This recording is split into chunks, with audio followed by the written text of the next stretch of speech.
ত্রয়োদশ জাতীয় সংসদ নির্বাচন ও গণভোটের তাফসিল ঘোষণা করছেন প্রধান নির্বাচন কমিশনার এএমএম নাসির উদ্দিন। আমরা সরাসরি চলে যাচ্ছি তার বক্তব্যে।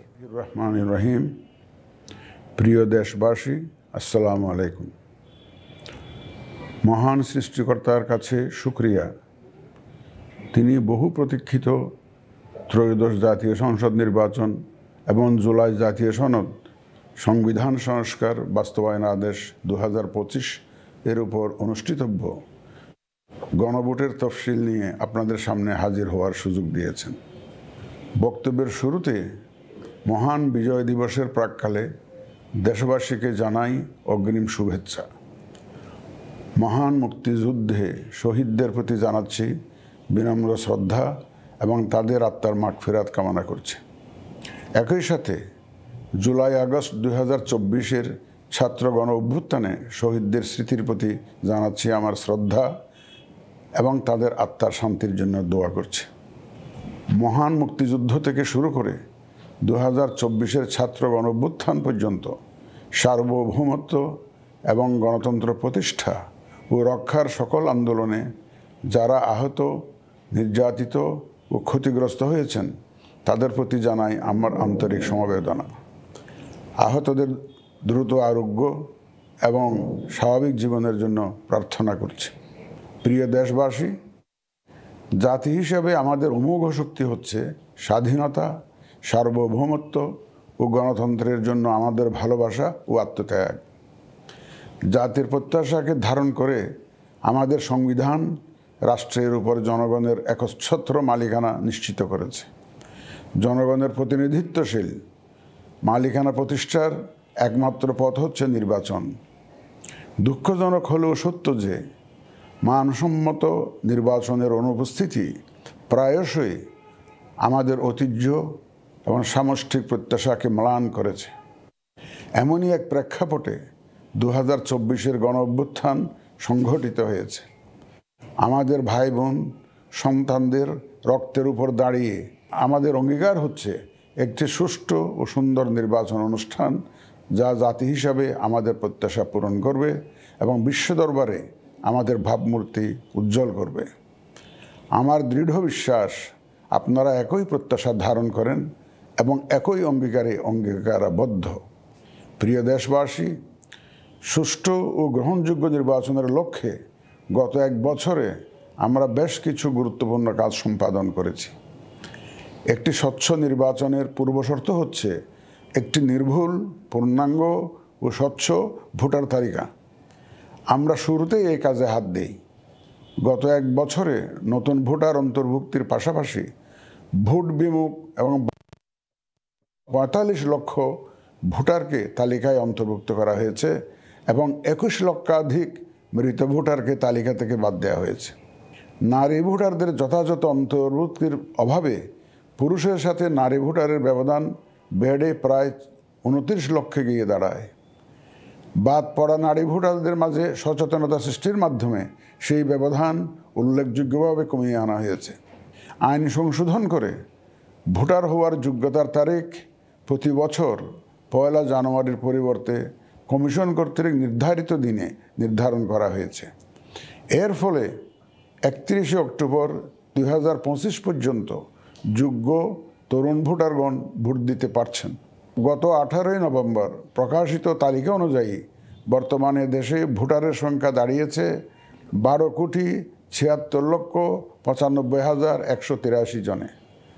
এর মধ্যে পুরুষ ভোটারের সংখ্যা 6,48,14,907 জন এবং নারী ভোটারের সংখ্যা 6,28,79,042 জন। গত এক বছরে নির্বাচন কমিশনের সক্ষমতা বৃদ্ধির পাশাপাশি সংশ্লিষ্ট সকলের জবাবদিহিতা বাড়াতে আমরা বহুবিধ আইনি ও কাঠামোগত সংস্কার সম্পন্ন করেছি। গণপ্রতিনিধিত্ব আদেশ এবং রাজনৈতিক দল ও প্রার্থীদের আচরণবিধিতে যথাযথ পরিবর্তন, সংশোধন ও পরিমার্জন করা হয়েছে।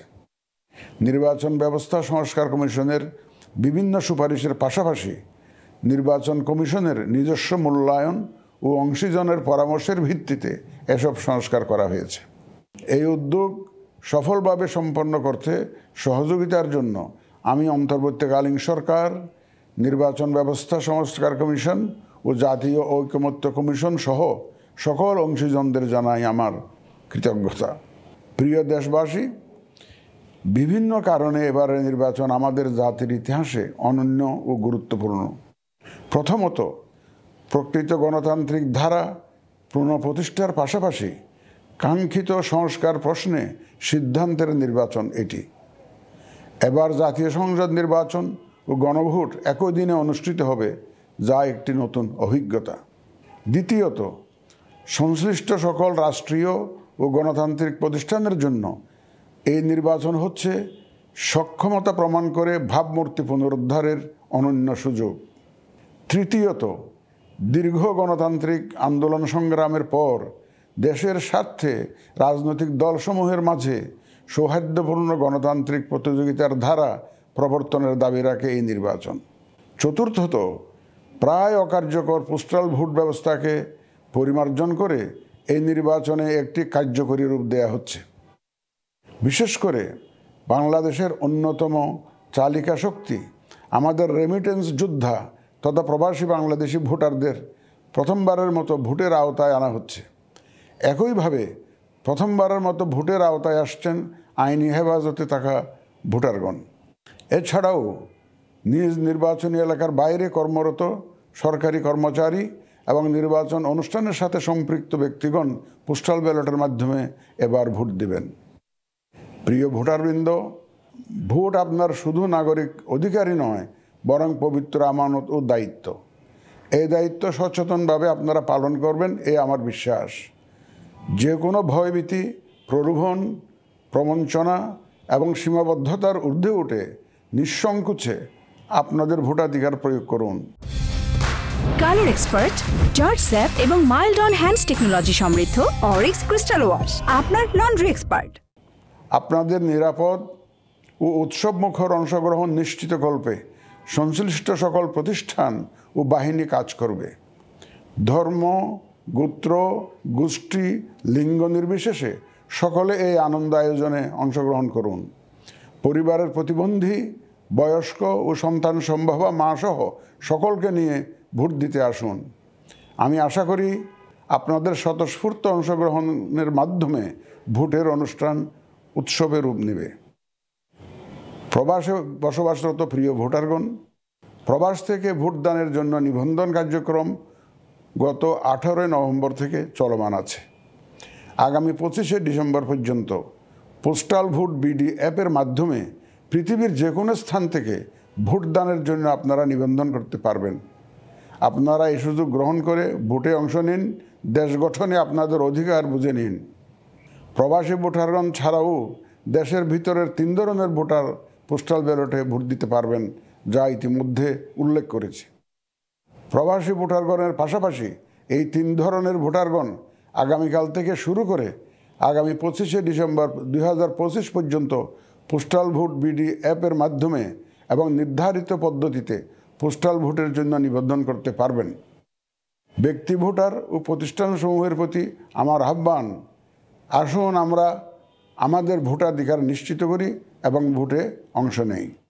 প্রিয় দেশবাসী, বর্তমান সময়ে সামাজিক যোগাযোগ মাধ্যমে বিভিন্ন বিভ্রান্তিমূলক তথ্য ছড়ানো হয়ে থাকে। বিশেষ করে কৃত্রিম বুদ্ধিমত্তা ব্যবহার করে অসত্য তথ্য ও অপতথ্যের বিস্তার দিনকে দিন বেড়ে চলেছে। প্রতিপক্ষ দল ও প্রার্থীকে হেয় করার পাশাপাশি নারীদের প্রতি বিদ্বেষমূলক প্রচারণা আমাদের ঐতিহ্যকে ক্ষুণ্ণ করে এবং নির্বাচনকে কলুষিত করে। দেশের প্রচলিত আইন অনুযায়ী এসব রোধে প্রয়োজনীয় ব্যবস্থা গ্রহণ করা হবে।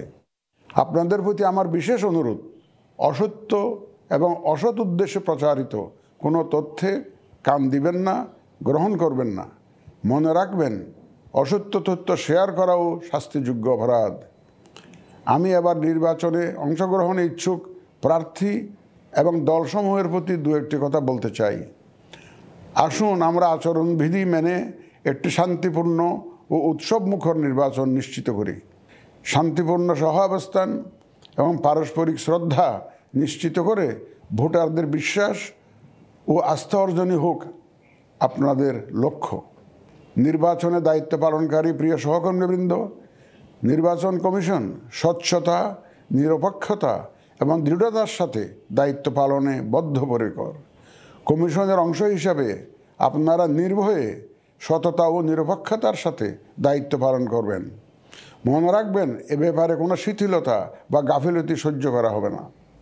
একটি সুন্দর ও গ্রহণযোগ্য নির্বাচন অনুষ্ঠানে সংবাদ মাধ্যম ও পর্যবেক্ষক সংস্থার সহকর্মীদের ভূমিকা অপরিসীম। আপনারা স্বাধীনভাবে সর্বোচ্চ পেশাদারিত্ব, নিরপেক্ষতা ও বস্তুনিষ্ঠতার সাথে আপনাদের দায়িত্ব পালন করবেন, এটিই আমাদের প্রত্যাশা। প্রিয় দেশবাসী, আমি এই পর্যায়ে নির্বাচনী তফসিল তথা নির্বাচন সংক্রান্ত সময়সূচি ঘোষণা করছি। আগামী 2026 সালের ফেব্রুয়ারি মাসের 12 তারিখ রোজ বৃহস্পতিবার 300 আসনে ত্রয়োদশ জাতীয় সংসদ সাধারণ নির্বাচন এবং একই সাথে জুলাই জাতীয় সনদ সংবিধান সংস্কার বাস্তবায়ন আদেশ 2025-এর উপর গণভোট অনুষ্ঠিত হবে। ত্রয়োদশ জাতীয় সংসদ নির্বাচনের জন্য মনোনয়নপত্র দাখিলের শেষ তারিখ আগামী 29 ডিসেম্বর 2025 রোজ সোমবার। মনোনয়নপত্র বাছাই হবে আগামী 30 ডিসেম্বর 2025 রোজ মঙ্গলবার হতে 4 জানুয়ারি 2026 রোজ রবিবার পর্যন্ত। রিটার্নিং অফিসারের আদেশের বিরুদ্ধে কমিশনে আপিল দায়েরের শেষ তারিখ 11 জানুয়ারি 2026 রোজ রবিবার। কমিশনে দায়েরকৃত আপিল নিষ্পত্তির তারিখ 12 জানুয়ারি 2026 রোজ সোমবার থেকে 18 জানুয়ারি 2026 রোজ রবিবার পর্যন্ত। প্রার্থিতা প্রত্যাহারের শেষ তারিখ 20 জানুয়ারি 2026 রোজ মঙ্গলবার। রিটার্নিং অফিসার কর্তৃক চূড়ান্ত প্রার্থী তালিকা প্রকাশ ও প্রতীক বরাদ্দ 21 জানুয়ারি 2026 তারিখ রোজ বুধবার। নির্বাচনী প্রচারণা চলবে 22 জানুয়ারি 2026 রোজ বৃহস্পতিবার হতে ভোট গ্রহণ শুরুর 48 ঘন্টা আগ পর্যন্ত তথা আগামী 10 ফেব্রুয়ারি 2026 রোজ মঙ্গলবার সকাল 7:30 পর্যন্ত। ভোট গ্রহণ হবে 2026 সালের ফেব্রুয়ারি মাসের 12 তারিখ রোজ বৃহস্পতিবার। নির্বাচন প্রক্রিয়ায় সকল রাজনৈতিক দল ও প্রতিদ্বন্দ্বী প্রার্থী সহ ভোটারদের আন্তরিক অংশগ্রহণ ও সক্রিয় সহযোগিতা কামনা করছি। সকলের প্রতি আমার আহ্বান, আসন্ন ত্রয়োদশ জাতীয় সংসদ নির্বাচন ও গণভোট সফল করে আমাদের গণতান্ত্রিক অগ্রযাত্রায় ঐতিহাসিক ভূমিকা রাখুন। মহান আল্লাহ আমাদের সহায় হন।